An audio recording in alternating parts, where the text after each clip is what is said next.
அவர் வேடனுடைய கண்ணிக்கும் பாழாக்கும் கொள்ளை நோய்க்கும் தப்புவிக்கிறார். வேடன் என்று சொல்லும் போது சாத்தானை குறிக்கிறது, பிசாசை குறிக்கிறது.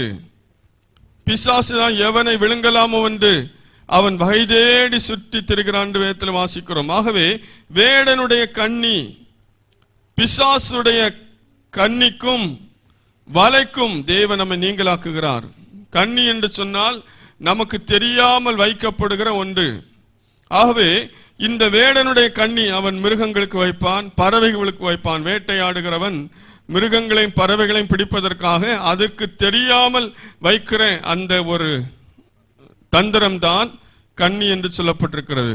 இந்த வேடனுடைய கண்ணிக்கும் என்று அங்கே நான் வாசித்தோம். அதே போல பிசாசு அவன் எப்பொழுதுமே தந்திரமாக அவன் கிரியை செய்கிறவன். பிசாசின் தந்திரங்களோடு நாம் எதிர்த்திருக்க வேண்டும். ஆகவே பிசாசு தந்திரமாக நமக்கு வலைகளை விரிப்பான், கண்ணிகளை வைப்பான், சுருக்குகளை வைப்பான். ஆகவே வேடனுடைய கண்ணிக்கு அவர் என்ன செய்கிறார்? நம்மை தப்பு வைக்கிறார்.